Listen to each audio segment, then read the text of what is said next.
The first time I knew the HOA had declared war on me, I was ankle-deep in creek water, holding a sack of groceries and staring at what used to be my bridge. All that remained were splintered beams, crushed concrete, and the twisted rebar that once supported the only path to my front door. My neighbor Karen stood on the far side of the creek, sipping wine in broad daylight like this was some kind of victory parade. "It was unsafe," she called out, as if shouting a lie made it true. I blinked. Then I laughed. Not because it was funny, but because I knew something she didn't. She had just stepped into a fight she wasn't ready for. And I had just stepped into my villain origin story. To understand how we got here, you need to know two things. One, I'm not part of the HOA. I live just outside their jurisdiction, on a plot of land I inherited from my uncle who believed in two things: good bourbon and never letting bureaucrats tell you what color your house can be. Two, I'm a retired civil engineer who built his own dam bridge across a small creek that separated my home from the HOA's pristine, rule-ridden neighborhood.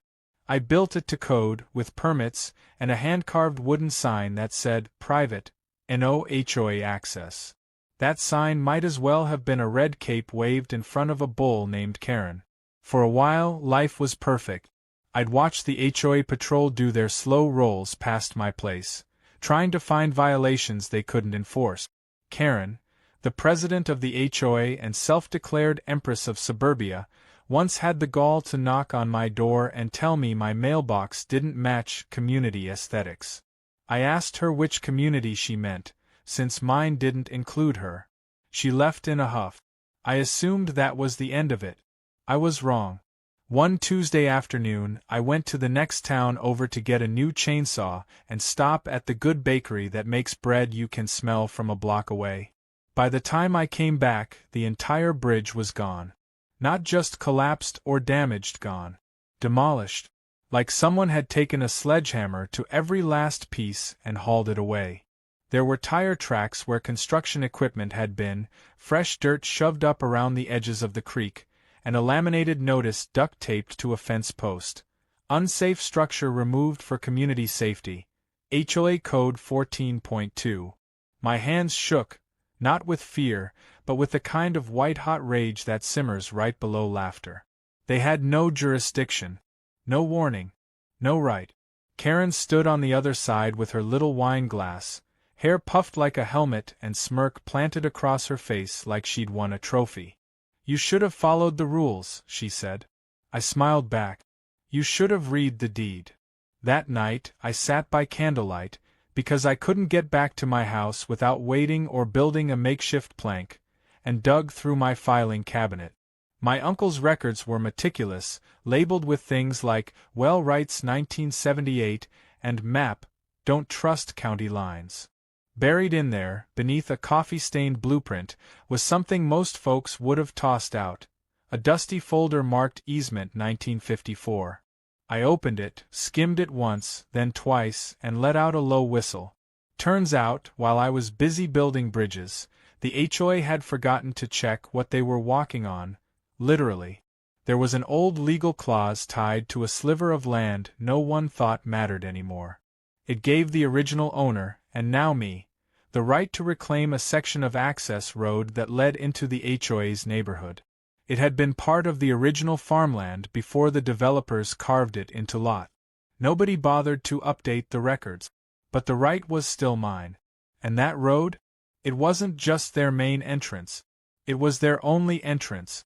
I leaned back in my chair and laughed so hard the cat ran out of the room. They took my bridge. They destroyed something I built with my own hands, out of pure spite and arrogance. But they'd made a fatal mistake. They assumed I'd rebuild. What I was going to do instead would make their heads spin. For the next few days, I played dumb. I called the county, logged the demolition as illegal, and was met with endless hold music and people telling me the HOA probably had good reason. I didn't argue. I let them believe I was just another old man without a plan. Meanwhile, I made a quiet phone call to an old friend in real estate law, followed by a not-so-quiet visit to the county clerk's office. They were shocked anyone still had the original easement documentation. I left with the papers needed to file for the land's purchase, and claim full ownership of the only road leading into the HOA. It wasn't hard. The road, technically, had fallen into a legal gray zone after the original developer went bankrupt 2 decades ago. Nobody maintained it. The HOA simply adopted it like a stray cat and assumed no one would ask questions. But I asked. I filed. And I bought it. Not as myself, of course. I used a shell company named after my uncle's bourbon label, just to keep it extra poetic. By the end of the week, while Karen and her HOA cronies were celebrating their safety win over wine and cheese, I was standing on the newly purchased road, watching a crew install security cameras and a steel gate. When the welding sparks flew and the keypad was bolted into place, I couldn't help but grin. They thought they'd taught me a lesson. They had. Just not the one they intended. Because the next morning, when Karen and her neighbors tried to drive to work, they found a toll gate with a sign that read, "Private road, $20 daily access fee, credit or debit only. No HOA discounts." And this was just the beginning. The sunrise looked different when you owned the road everyone had to drive on. I stood by the gate that morning sipping coffee, watching brake lights pile up like red Christmas bulbs. It didn't take long before Karen's Range Rover skidded to a dramatic stop in front of the steel toll barrier. I could see her jaw clench from 50 feet away. She leaned out the window and barked something at the keypad like it owed her money. I waited for her to notice the sign. When she did, the reaction was everything I dreamed it would be. Eyebrows vanished under her bouffant, lips pursed tighter than a pickle jar. She threw her door open and marched toward me, high heels stabbing into gravel like she was conducting a military operation. "What is this?" she screeched, waving her phone like a wand. "You can't block access to our road." I didn't flinch. "It's not your road anymore," I said with a calm smile. "Bought it last week. Legally. Got the paperwork to prove it." I handed her a copy just because I wanted to watch her hands shake as she read it. She scanned the document like it was written in ancient Greek, looking for a loophole that didn't exist. "This is outrageous," she hissed. "We have rights." I nodded. "Sure you do. And one of them is the right to pay $20 a day for access." Her face turned so red I thought she might combust. "This is extortion," she spat. I shrugged. "This is capitalism." Word spread through the neighborhood faster than fire through dry brush. By noon, I had a line of confused, angry, or just plain curious residents at the toll gate, demanding explanations. Some were outraged. Some found it hilarious. One old man in a golf cart actually tipped me $5 and said, "'Bout time someone shut that HOA witch up." Karen, of course, went into damage control mode. Emergency meetings were called. Group emails flew like angry hornets. She tried to bluff her way through it at first, claiming the HOA would sue me and force the county to revoke the sale. But the thing about paperwork is, it's stubborn. Especially when it's tied up in a perfectly legal land transfer through a real, very much still in existence easement clause. The county had zero interest in undoing anything. In fact, one clerk even called to congratulate me on finding a historic gem of a loophole. Behind closed doors, the HOA began to crack. Half the residents were livid, not at me, but at Karen. They started asking why she'd picked a fight with someone who wasn't even under their control. Why she authorized a demolition on private property without a court order or approval. Karen danced around the answers, talking about community standards and safety concerns, but the truth was starting to rot through the walls. And the toll fees weren't helping. I offered monthly passes for a discounted rate, of course. I'm not heartless. But I also charged a $10 late fee for anyone who tried to sneak through without paying. And yes, I caught them. My cameras didn't miss a thing.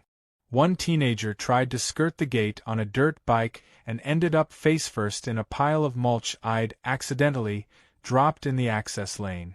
By the end of the week, I had more revenue from my new road business than I'd ever made from my consulting gig last year. It wasn't about the money, though. It was about watching Karen fume every time she had to punch in a code to get home. She still hadn't figured out that the keypad changed daily, because I liked watching her guess. Meanwhile, I installed solar-powered streetlights and a sign that said, Hanks Highway, a privately owned road experience. I even had a local artist paint a mural of a peaceful creek with a bridge and the words, Don't burn what you can't rebuild. Karen's next move was desperation dressed as defiance. She tried to organize a protest, an actual, sign-waving, whistle-blowing march down the toll road. I welcomed it, gave them water bottles and lawn chairs, even offered popcorn. But as soon as they stepped onto the road, I had my lawyer serve them with notices. Trespassing on a private commercial accessway without payment constituted civil violation. The protest fizzled out within hours. Karen's supporters started peeling off, one by one. Some even started paying me in advance, saying things like, Honestly, this is better than dealing with the HOA fees anyway. That weekend, I got an unexpected visit from a man named Tom Whitaker, the original developer's son. He'd heard rumors that someone had finally cashed in on the easement clause his father fought to protect decades ago. You have no idea how long my dad wanted to do what you just did, he said, shaking my hand with real warmth. He even brought me a framed blueprint of the original road layout, complete with his father's initials and a note that read, They'll regret stealing the bridge. But Karen wasn't finished yet. Late one night, she drove up to the gate and waited there in the dark. I watched on my monitor as she stepped out, wearing all black, holding something suspicious in her hand. I zoomed in. Spray paint. She scrawled the word tyrant across the toll sign, laughing to herself like a cartoon villain. I didn't stop her. I just let the cameras roll. The next morning, I printed out her little performance and taped it to the gate under the heading, Caught in the Act. Smile, you're on Hankcam. The look on her face when she saw it? Worth every minute of footage. That afternoon, the HOA board held another emergency session. But this time, Karen wasn't allowed to speak. A few brave residents stood up and demanded her resignation, citing reckless decisions, financial loss, and public embarrassment. Her empire was crumbling, and she knew it. She stormed out mid-meeting, mumbling about legal action and conspiracies. No one followed her. Later that evening, I walked down my freshly painted road, tipping my hat to the few neighbors who now waved instead of glared. I couldn't help but think about my old bridge, how it started all this. It had been a simple structure, something practical. But what I'd built in its place was so much more satisfying. Not just a toll road, but a symbol. Of boundaries. Of consequences.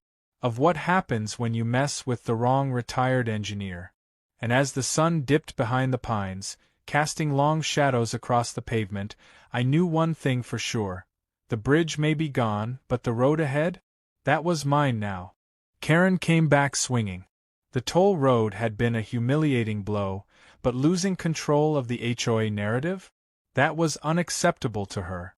I could practically hear the gears turning in that hair-sprayed head of hers. She wasn't the kind of person to admit defeat. She was the kind who doubled down, louder and dumber each time. And so, naturally, she did the one thing entitled people do best when the world doesn't bow to them.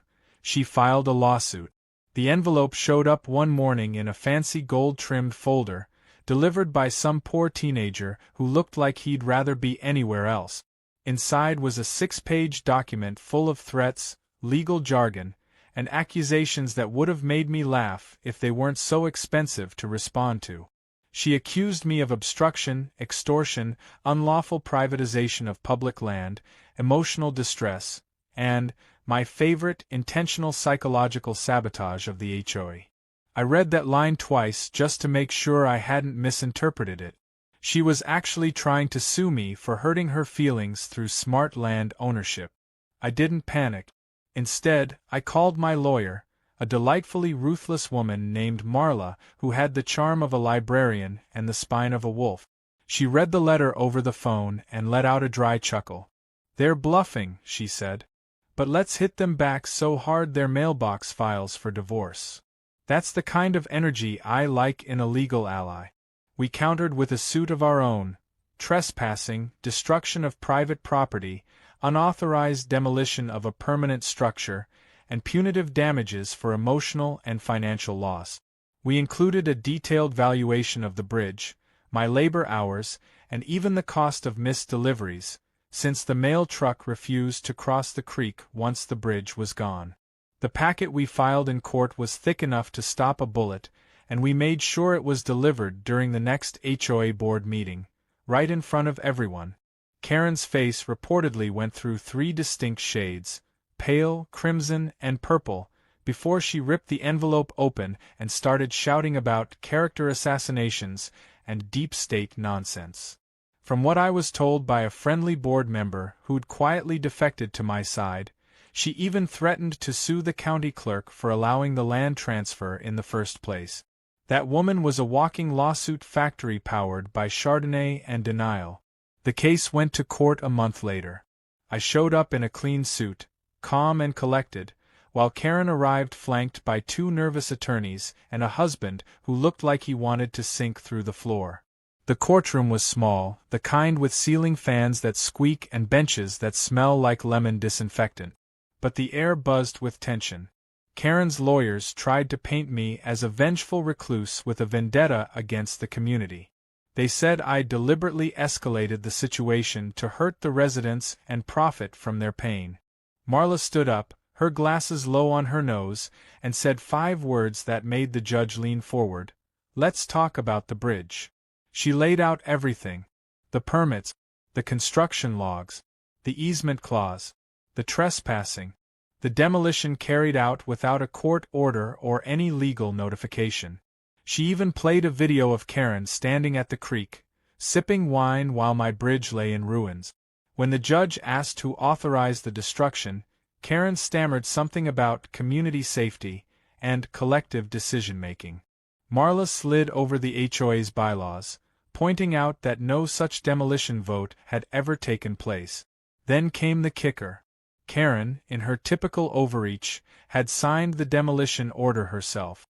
No board approval, no inspection, just her signature, her ego, and a hired crew. The judge raised an eyebrow so high it nearly vanished into his hairline. "So you demolished a privately owned structure on someone else's land without consent?" he asked. Karen opened her mouth, closed it, then glared at her lawyer like it was his fault the truth had come out. From there, things unraveled fast. The judge ruled in my favor on the bridge claim, awarding damages for materials, labor, and emotional distress, especially after we showed footage of me hauling groceries across the creek like some kind of frontier pioneer. But what really sealed the deal was when Marla brought up the toll road and proved, through old county records and recent deeds, that I was entirely within my rights to own and operate it. The judge reviewed everything, then looked straight at Karen and said, "Next time you decide to enforce rules, make sure they actually apply to the person you're targeting." Outside the courtroom, Karen tried to spin it. She gave a flustered statement to a local news crew, blaming a wave of misinformation and vindictive outsiders for turning the community against her. But the damage was already done. She was the villain now, the self-righteous dictator who broke the law, lost the battle, and dragged the entire HOA into a public mess because she couldn't leave well enough alone. Back in the neighborhood, things shifted fast. Residents started whispering about a recall vote. The HOA meetings grew tense, bitter, divided. A few people stopped by the toll gate just to shake my hand. One woman brought cookies. A man offered to help rebuild the bridge. And then, just like that, an anonymous flyer started making the rounds. Black and white, no logo, just big bold text. "Vote her out." Karen responded the only way she knew how, by trying to ban flyers from mailboxes. That went about as well as you'd expect. Meanwhile, I made a decision. I didn't want the HOA to collapse, not really. I just wanted them to learn. So I had my lawyer draft a settlement offer. I'd drop the punitive portion of the lawsuit and offer a long-term discounted toll rate to residents, on 2 conditions. 1. They'd issue a formal written apology for the bridge demolition, signed by the entire board. 2. They'd pay for a new bridge to be built on my terms, with the materials I chose, and the design I wanted. Something with a little flair. A monument, not just a crossing. The offer went out. A few days passed. Then, late one night, I got an email from the new acting president of the HOA board. Karen had been temporarily suspended pending investigation. The board had voted. They were accepting the offer. As I read the message, I leaned back in my chair and looked out over the creek where my old bridge once stood. The sun was dipping low again, casting a golden glow across the water. Soon, the new one would rise. Bigger. Stronger. Unmistakably mine. They tried to knock me down. But all they did was give me a higher place to stand. The bridge reconstruction started with a bang, literally. The first pile driver hit the soil with a deep metallic thud that echoed through the valley like a war drum. I stood there in a lawn chair, coffee in hand, watching the HOA's hired crew go to work under my supervision. Every board, every bolt, every nail, they were all picked by me. I chose reclaimed oak beams from a 100-year-old barn, custom iron railings shaped like tree branches, and stone columns that looked like they belonged at the entrance of a medieval castle. It wasn't just a bridge anymore. It was a monument to spite, to standing your ground, and to knowing the system better than the fools trying to weaponize it against you. The best part? They had to build it. The HOA, with Karen temporarily booted from her throne, had signed the agreement and were now footing the bill. Each thump of construction was paid for by their own coffers, those precious dues Karen once guarded like a dragon hoarding gold. I even had a large plaque ordered for the final bridge design. It read, "Bridge rebuilt by the HOA, courtesy of their own mistake." Karen, of course, was losing her mind. Though she wasn't officially in power anymore, she hadn't stopped lurking. She still lived at the end of the cul-de-sac, and she still tried to whisper poison into ears whenever she could. One afternoon, she stood across the creek, hands on her hips, shouting, "This is a waste of our funds." I shouted back, "You should have thought of that before you played demolition derby on my property." She stomped off, flipping me the bird over her shoulder. I called after her, "That's going on the next HOA newsletter." It didn't, but the mental image was worth it. The bridge took 3 weeks to finish. The crew did a hell of a job, even working through some nasty rain, and when the final stone was set, I walked across it slowly, letting the weight of it settle under my boot. It felt solid. It felt earned. The townsfolk, even those not from the neighborhood, had started to take interest in the whole saga. Local bloggers were writing about it. Some guy on YouTube even made a dramatic recap video with background music and dramatic narration like it was a true crime documentary. I wasn't mad about it. I just wished they'd used better photos of me. After the bridge was done, I didn't stop there. I added lights, warm amber LEDs that made it glow at night like something out of a fairy tale. Then I had gargoyles installed. 2 of them, perched at either end of the bridge like silent stone guardians. I named them Karen and Larry, the latter being her loyal but spineless husband. I told visitors they were enchanted to spit water at anyone who tried to cross without good intentions. Some folks laughed. Some looked concerned. Either way, no one messed with the bridge.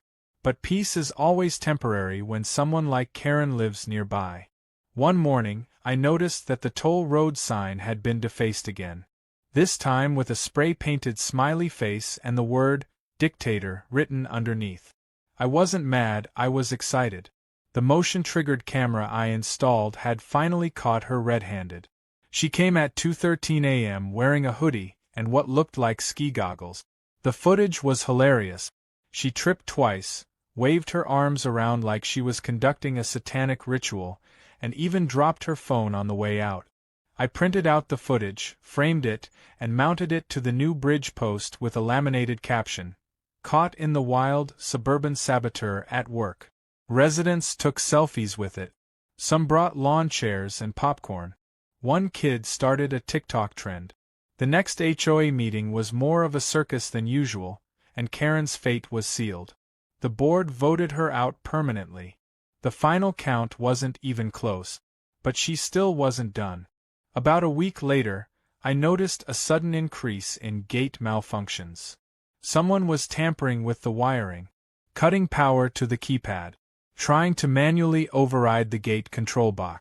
I reinforced the entire system with a backup battery, tamper-proof housing, and a camera that fed directly to my phone. The very next night, I caught 2 HOA residents trying to jimmy the gate open with a crowbar and a bolt cutter. One of them was wearing a bathrobe. I didn't even call the cops. I just walked out, hit the floodlights, and said, "Gentlemen, this is not the escape room you signed up for." They froze, caught in the blinding white light, looking like raccoons mid-trash raid. I gave them a warning, and then added their names to the manual pay-only list. No more keycodes. If they wanted access, they had to knock and explain themselves in person. The humiliation alone was punishment enough. After that, the rebellion fizzled. The new HOA president, a younger guy named Jeremy, reached out with an olive branch. He invited me to the next board meeting, not as an opponent, but as a guest. I accepted. Why not? I wanted to see what change looked like from the inside. The meeting was surreal. People were smiling, talking civilly, even cracking jokes. Jeremy introduced me, and instead of glares, I got applause. They thanked me for exposing the corruption, for standing up for property rights, and for not torching the neighborhood with gasoline and a grudge. I told them I appreciated the gesture but made one thing clear. If anyone touched my bridge again, the next structure I built would be a moat. With crocodiles. That got a laugh. And just like that, peace seemed to take root. Not perfect peace, but functional peace. The kind where people wave instead of scowl, and HOA fines don't show up in mailboxes for leaving your trash bins out 10 minutes late. I still ran the toll booth, of course, but now it was part of the charm. Residents paid their monthly dues like clockwork. I even installed a tip jar, labeled Karen's Retirement Fund. It filled up faster than I expected. In the end, they tore down my bridge and tried to isolate me. But I didn't just rebuild. I turned the tables. I took their arrogance, their control, and their phony rules, and I turned them into something solid, something undeniable. Something you could walk across and remember that even when the whole world tries to box you in, there's always a way out, if you know how to build it. And as the warm summer nights rolled in, with the bridge lit up like a storybook and the road humming with quiet traffic, I found myself sitting on the porch, drink in hand, watching the world go by. I didn't just win. I built something permanent out of pettiness. And that, my friend, is an art form. By the time summer had settled into its full lazy sprawl, the bridge had become a local landmark. Kids rode their bikes across it like it was some enchanted pathway, couples took sunset selfies at the midpoint, and even hikers from the nearby trails would pause to admire the gargoyles and hand-carved woodwork. The bridge that Karen tried to erase had become the most admired structure in the entire area, and the irony was sweeter than peach cobbler. The toll road remained in full operation, not just as a means of access, but as a quiet monument to standing your ground. People had gotten used to it, even started appreciating it. The signs were funnier now, the gate interface cleaner, and the daily toll pass had its own punch card system. Every 10th ride free. I didn't want to just punish them. I wanted to build something they couldn't ignore. Karen, meanwhile, had turned into a ghost. Her once daily patrols stopped entirely. The Range Rover collected pollen in the driveway. Curtains were always drawn. From what I heard through the grapevine, she'd been trying to sell her house but couldn't find a buyer who didn't Google HOA bridge lawsuit and run screaming in the opposite direction. One afternoon, I saw a moving truck pull up, followed by a slimy-looking real estate agent trying to hype up the property to a young couple. I strolled over, not to cause trouble, just to watch. Karen stepped out, her usual armor of confidence long gone. No wine glass, no clipboard, no haughty stare, just a woman defeated by her own hubris. She didn't even look at me as I passed, but I did catch the agent whispering something like, "He owns the road out front, yeah, that guy," and the couple's faces fell like dropped pies. Later that week, a for sale sign vanished from her yard. Whether it was pulled in rage or hope, I never asked. I figured she'd either leave in silence or rot in her pride. Either way, she was no longer a threat. The new HOA board had made it clear they wanted peace. And I, oddly enough, found myself beginning to enjoy their company. Jeremy, the new president, started inviting me to events, block parties, BBQs, even a bridge appreciation day that ended with fireworks launched from the newly named Hank's Landing. I showed up, of course, grilled a few hot dogs, told some war stories, and even helped little Timmy from Lot 14 build a bridge out of popsicle sticks for the community art display. It was surreal. A few months ago, these people viewed me as the enemy. Now, they were shaking my hand, thanking me for shaking the dust out of the HOA's over-polished machine. One resident, a former Karen ally named Patricia, came up with a tray of brownies and said, "I voted for every dumb rule she ever passed. I just wanted things to feel orderly. But what she did to you, what she did to all of us, wasn't order. It was control." We stood in silence for a moment and I just nodded. I didn't need to gloat. The bridge said enough. But I still had one last card to play.